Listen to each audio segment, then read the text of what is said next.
Hey everyone, Curse Deck Builder here, making our way to 10,000 decks assisted, and here we are with Neerdiv Devious Diver. I'm sorry I'm going to be a little, I guess, darker in this right now. My lighting is behind me because I usually do these earlier in the day, but we've got like a whole election going on in Canada right now, so I've been a little bit distracted. So this video will be coming up a day late. I hope you'll forgive me. However, what you don't have to forgive anyone for is how great this Neerdiv Devious Diver Self-Mill combo deck is.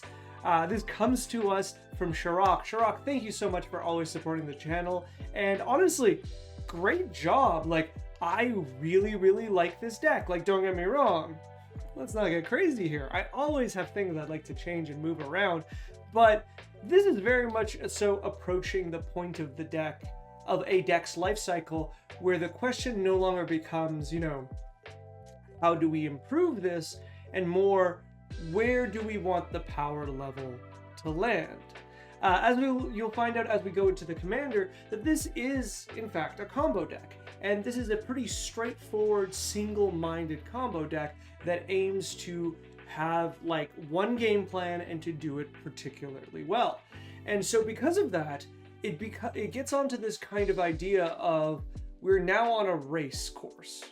For people who play combo decks in other formats or aggro decks, you know what I mean, right? We're on a race course and we just need to decide how fast we're going, because we're generally trading our interaction for speed. We pick one of the two. It's like a slider. We move back and forth, and from there we figure out what the deck is going to look like.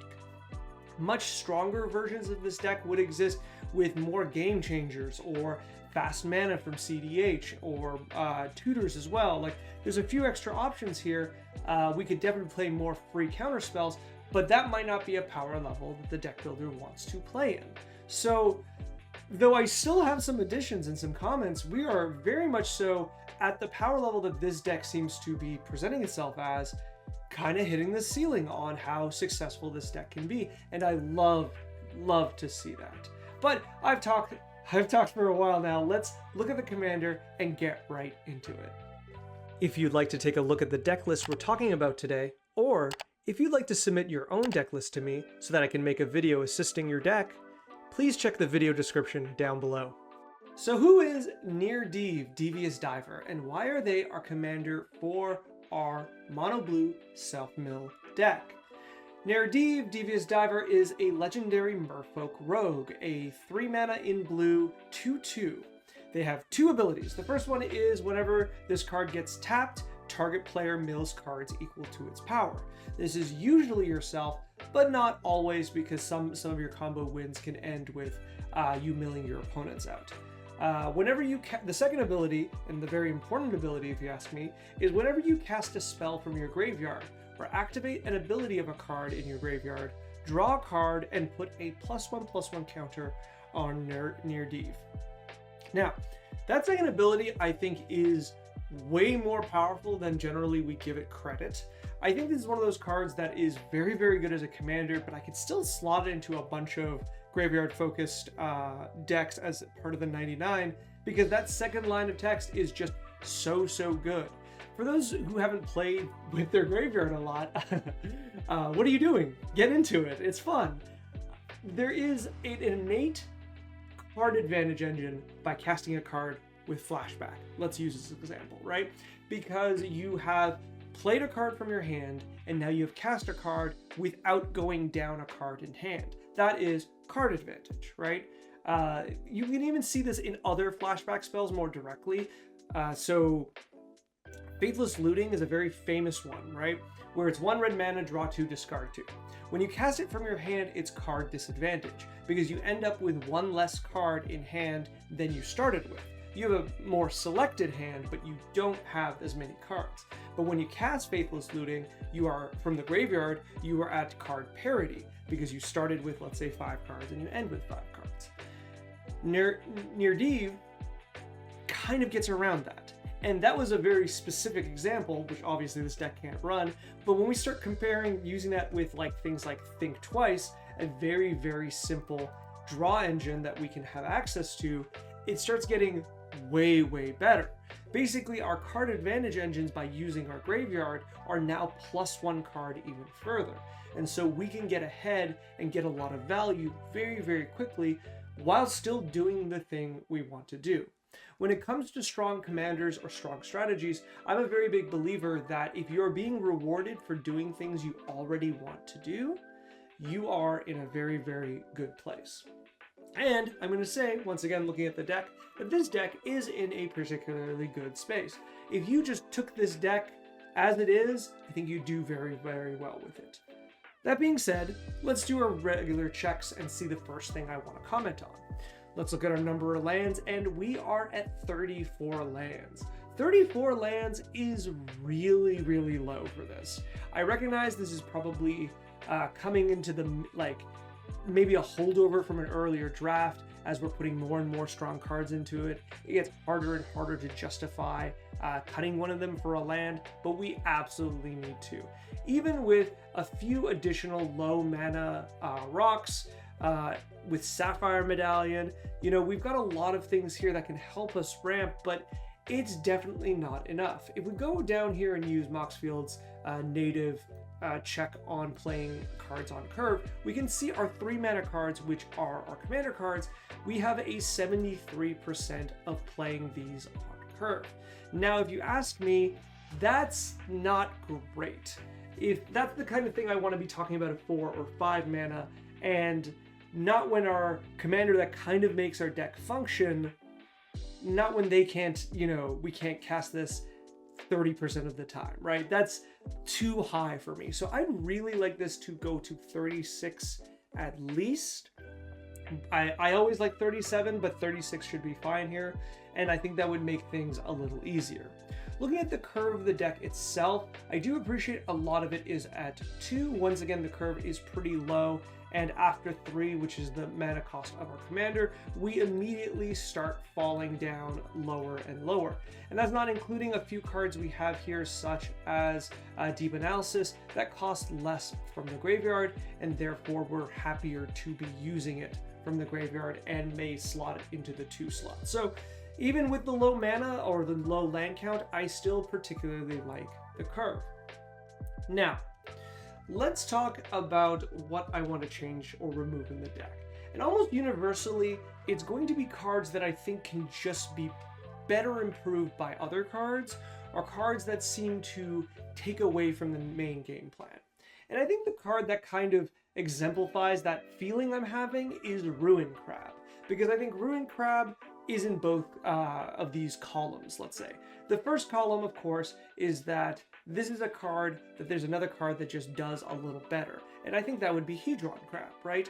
Ruin Crab is particularly good in the sense in multiplayer because it affects each of your opponents, and Hedron Crab mills the same amount but only to 1 player. So, 9 is more than 3 traditionally, 9 is more than 3 traditionally, and so there we think Ruin Crab is better. But I really do think the main goal here is to mill ourselves. And if we are milling ourselves, Hedron Crab is going to do a way better job than Ruin Crab, right? Hedron Crab is just objectively much, much better, and I think the correct one. But specifically, and this is the second column, talking about our ability to mill our opponents out instead. And I want to touch on the fact that I said earlier that we have a nice little backup idea with Neerdiv where we can mill our opponents out instead.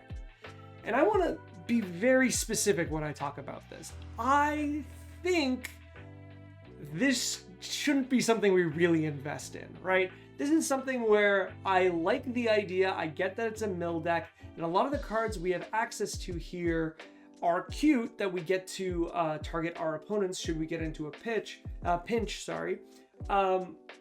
they're bad. That's the problem here, is that they're bad. So, for example, Mind Skinner, right? Mind Skinner is cool. I like Mind Skinner. It's neato.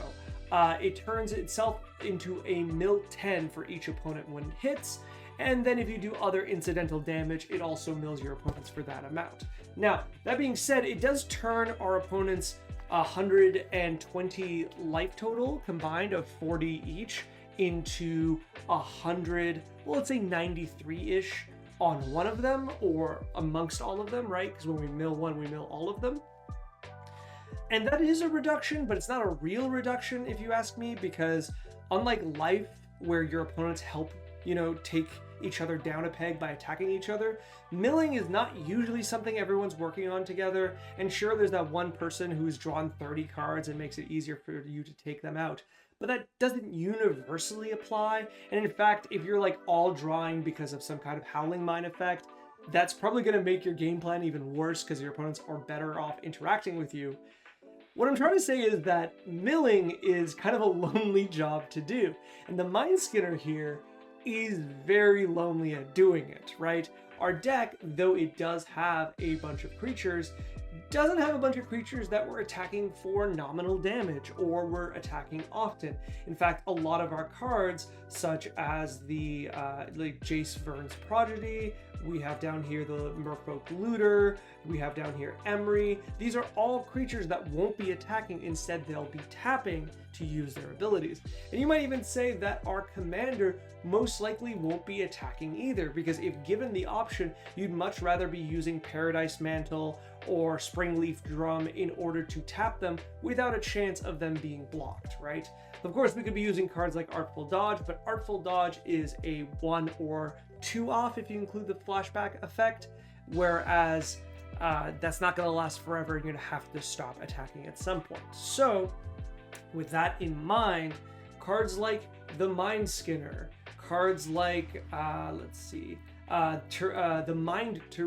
Terrazin Mindbreaker that mills an opponent half of their cards, cards like Psychic Corrosion, cards like, I know there's one more, Tasha's Hideous Laughter. These are really, really cool cards, but I think they're just kind of taking away from what the deck wants to do, right?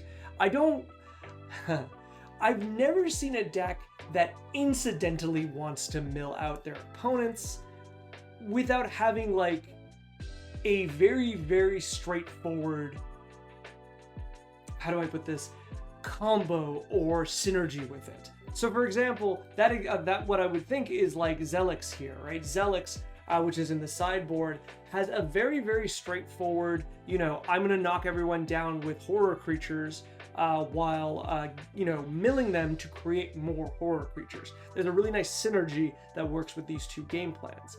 But with Jace, with Neerdiv, we don't have that same kind of feeling, right? We're not running cards that mill every player a bunch of cards that would be any better than any other effect that we have naturally. So really, we've got these two game plans, mill me or mill you, and they don't really touch. They're just really disconnected. So, and maybe this is an aggressive decision, I would take all of the cards that mill our opponents exclusively, and I would take them out. I would start with the lands, and then I would go into the additions I will bring up very shortly. And if you're like, well, Cursed, once again, you brought up milling as a backup plan, I'm going to suggest yes, and I think our commander can do it by themselves. With enough procs, I think it's reasonable for Neerdiv to get to like 6-7 power, perhaps more. And then using something like Intruder Alarm, Pevin's Aura, using Freed from the Real. Several of these, like the Aura and Freed from the Real, I guess they're all auras, but you follow what I mean. With something like Paradise Mantles are already infinite combos, right? You tap them for a color, you untap with the color, and so on and so forth. And every time you do that, you start milling your opponents like 6, 7, 8. And you might even argue that like, if Neerdiv is milling 1, that's enough to combo them out, right? Like those are really good combo lines. You don't need anything like Tasha's Hideous Laughter. You don't need Fractured Sanity. Like these are cards that aren't fundamentally doing what you want them to do. Like they're cute, but you have much better ways to get to that result. So with that in mind, I'd cut a bunch of those. I think otherwise, I know there's a few others. Like, I want to be specific once again. The cards that can mill yourself, I'm all for. So increasing confusion, for example, is like a poster child of the deck, because this is a card that you can target yourself with and then flashback it, drawing a card and targeting yourself again, getting more cards in the graveyard, getting that extra card draw, and continuing your game plan. So that is fantastic, and I have no problem with that. Brain freeze, target yourself, but in a pinch, target your opponents, right? Once again, hits target player, so I'm really, really into it. I want to say that I think one other card that really catches my eye is Chemister's Insight. This feels particularly just overcosted for the deck. There's a few other cards like this, but this one really speaks to me as just one I really want to touch on. 4 mana to draw 2 at instant speed is rather good, and it is kind of, I think this is now the floor of this ability. I know we've gotten to the point that 3 mana instant speed draw 2 is able to be done, but that's only 1 card, I think. So regularly at 4 mana instant speed draw 2, that's how it works. And so the only thing it has above this is Jumpstart. And of course, the Jumpstart is an alternative flashback cost where you are discarding a card in addition, but you're still paying the full mana and you're exiling it from the graveyard. So with that in mind, this is a card that becomes draw 3 for 4, but really draw 3, discard 1, draw 3, which is not the same, right? And at that point, I prefer to be casting something just lower mana that incidentally draws us a card without being so kind of, I'm going to say, wishy-washy with how much value we're getting out of it. Like, it's close, and I don't like that it's close. All right, let's go into additions. Let's go into additions. So there's a few cards from the new set, 2 here that I want to talk about. Stillness in Motion is really one of the bigger ones here. I really do like Stillness in Motion. This is a constant mill, and it has a pretty cool, late game ability where you can stack your graveyard to get the last few cards you want to probably go off. This is a pretty big, if your library has no cards in it, like, it is hard to do, but 2 mana to constantly be self-milling to get ahead, I like it. I think it's pretty easy to run, it doesn't cost much, and I think you'll be happy to run it. Likewise, and somewhat stronger, would be Winter Night Stories. This one I like way, way more. Winter Night Stories is using the Harmonize mechanic, and it is possibly the best Harmonize card, I think, bar none. And so already this is, in our flavor, where it's a draw 3 for 3, but of course then you discard 2 cards, discard a creature card, whatever. But that Harmonize ability is fantastic because it's flashback, but you can tap a creature to reduce the cost. Now, what's really, of course, interesting about this is we tap our commander, and that triggers our commander. And that's great, but it's also really easy to get our commander to 4 power to make this a 1 mana flashback. And that gets way better, right? Because this now becomes draw 4 cards, then discard 2 cards or discard a creature card. And just comparing it to the other card we were talking about, this one's way, way better, and I already like it way more. Another card that really caught my eye in enchantments that I think we should be running is Drowned Secrets. Drowned Secrets is a card I definitely drafted around it a few times. I think that was a mistake, but I did have fun with it. And I think this is the exact kind of deck that can use it to its full power. Very much so like the Stillness in Motion card, you can consider this as a card that triggers repeatedly to help you get the gas of putting your deck in your graveyard. But the real benefit here is that this has way more triggers, right? If you're only casting 1 spell a turn, obviously Stillness in Motion is better, but if you're casting multiple, Drowned Secrets is way, way better. Obviously this works really well with the Blue Medallion, Sapphire Medallion, but this also has that wonderful, wonderful thing we've been talking about, where you're generally targeting yourself with this, but in a pinch, you can target your opponents with it.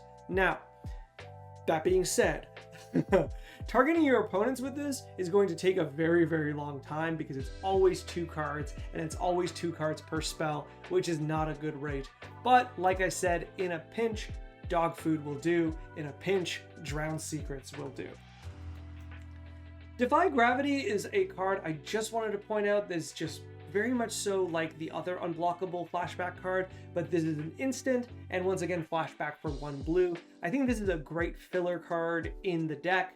It's really nice because all you need to trigger this is 1 creature on the battlefield. Now, obviously we want to trigger this with our commander, so we could say 2 creatures, but those 2 creatures could be the same thing, right? If you wanted to do this, you cast this, you throw this out for 1 blue, and then flashback it right away to draw a card. But much more likely, you let this get milled or discarded in your graveyard, and then whenever you have 1 extra mana, you cast this and you draw a card. Something I didn't point out, if you look at the deck list, you know this already, there's a bunch of cards in the enchantments that replicate this. If you cast a card from graveyard, you draw a card. So there will be other benefits that if your commander's not out or with your commander, these cards get better. Skyway Robber. Skyway Robber really caught my eye.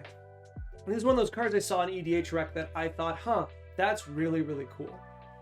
If only it cost a little less mana. But here, I don't see that so much as a problem. Skyway Robber has an escape cost, and then when it deals combat damage to a player, you get to bring back the cards, you get to cast the cards that are exiled under it with the escape cost. Now, that's not the same thing because you're not casting them from graveyard, so you don't get a lot of the inherent synergy that the deck has, but I do really like that when you cast this from your escape with the escape cost, you get that card draw, and then you have a nice collection of value spells that you get to just keep underneath your this creature that you slowly get to tap into turn after turn. And what's really nice about this is that you can select the cards that you'd have more trouble casting from the graveyard, or let's say are lower priority, right? And that's not even including just putting other cards underneath it, right? You don't need to put 5 instants or sorceries that you want to cast, or 5 instant sorceries and artifact. You can put like 3 lands and 2 instants, because most likely this creature won't be around for tons and tons of time, and getting back those 2 cards is already immense value when you cast Skyway Robber from the graveyard to begin with, right? I think that's really, really cool, and I think this is pretty interesting to work in the deck to kind of rebuy cards and get back from middle game. Like if you're at parity, this will push you from neutral to ahead pretty easily. Another card that's kind of just a value card that I thought was missing was Champion of Wits. I just really like Champion of Wits. I think this is just a solid card that a lot of blue graveyard decks should be thinking about, because the bar is pretty high, right? It is that Faithless Looting effect I said earlier, draw 2, discard 2, but Champion of Wits comes in and you get to keep that body, so you are at card parity in essence, right? And then of course, when you internalize this card, which is a lot of mana to be fair, but it becomes 4 power, so you draw 4, discard 2, which is a much better deal, not including with our commander drawing 5 and discarding 2. Really, really great. And I think, once again, just a strong bar of a decent card you can just play out anytime. Speaking of decent cards you can play at any time, Frantic Search feels like a crime to not have that in here. We're playing High Tide, right? This is a card that is just very, very good. It's just very, very good. You draw 2, discard 2, untap up to 3 lands. Of course, like we talk about Faithless Looting, it is card disadvantage, because when you draw 2, discard 2, and put this card in your graveyard, you're down a card. But untapping up to 3 lands makes this kind of mana neutral, which makes up for the fact, allowing you to cast multiple spells, set up your graveyard to cast something else, or, you know, I don't know, just getting really good card selection while still having a counter magic or counter spell held up. That being said, like I mentioned before, with High Tide, this card gets way, way better, because then it's pay 3, untap 3, and the 3 you untap is now 6. And that's really, really good. Now, with a deck like this, I think it's pretty possible to High Tide multiple times, probably just twice in a turn. Maybe you can make it happen more than that, but I didn't really look. But with 2 High Tides, this card gets ridiculous. But then again, when you have 2 High Tides, you better be winning the game. So this has a very, very high ceiling, but once again, a very high floor as well. What I wanted to mention, this is a bit more of an expensive card, but it has been really, really catching my eye, is Throne of Eldraine. I was playing on Mudsta's channel recently, and I did really like see this, and I really liked it. I forget who was playing it, but I was very impressed by it. 4 mana is a lot of mana. I know it's 5 mana to play this card, and I was already talking about some of the higher mana cards on this deck, but 4 mana is a lot. And this is the kind of deck that can really take advantage of it, especially with cards like Sapphire Medallion. I'm not even thinking about this draw 2 cards ability. Like, it's the last thing from my mind. I'm just thinking of this immense amount of mana that you can generate. So if you have one of these already, I think this is exactly the kind of deck that I want to see played in this. It's just so powerful, right? So definitely it is a budget choice, but is a strong budget choice. And I think I would actually go to jail if I didn't take a moment to mention Thassa's Oracle. I know this is a very big boogeyman for a lot of players, so if you don't want to play this card, I completely understand it. However, as we started the video, there is a question of the power level this deck will find itself at by the end of its building. And if that power level wants to be a little higher, Thassa's Oracle will slowly, make its way into this deck list, and that's okay. If you need permission, if you need my permission to play strong cards, I give it to you. If you need my permission to not play strong cards, I also give it to you. But if you are playing at a table where people are trying to combo off at instant speed, if you are playing at a table that if you milled your entire deck over a few turns, they'd go, yeah, that makes sense, you probably need to be playing this card. I know it comes, it's cheaper than it used to be, but it is still quite a bit of money. So for budget brews, you're probably not at that power level anyway, so you don't even need to worry about this. But if proxies are friendly, this is the kind of card that's fun to proxy. And I think that's generally it. I did want to shout out that one of my patrons mentioned that this deck could really use more vehicles to find other ways to tap Neerdiv. I didn't want to mention it too much because that wouldn't be the direction I'd want to go in, but I think it's a very valid and strong direction depending on the power level that you want. In fact, there's many other ways you could be ensuring that you can tap Neerdiv easier. For me, if you ask me, I already like this collection. And what I really like about Paradise Mantle and Springleaf Drum is that you can grab them both off of Urza's Saga. Should have put that in the additions. Here it is now. Urza's Saga would be great in this deck for the combo potential, but I'd still not include it as a land. I'd include it as a spell because, as those who've played with the card know, it is not a permanent feature on the battlefield. And that's going to be everything I have to say. Like I said at the start of this, I really like this deck. I think it is very strong, and I generally like to push that strength a little further, and I think a lot of my additions make sense on that level. But if you wanted to tone the strength down, for example, there's a lot of really fun options that you have. If you wanted to change the kind of removal and interaction you have, there's a lot of options for that too. I saw a few versions of Neerdiv that are more artifact based, and that they are trying to cycle artifacts from their graveyard over and over. And I think that's also a solid direction that this deck could go into. I think for such a straightforward and direct commander, the fact that there's multiple ways to play her and multiple ways to kind of build the deck is really interesting to me and the kind of thing I like to see.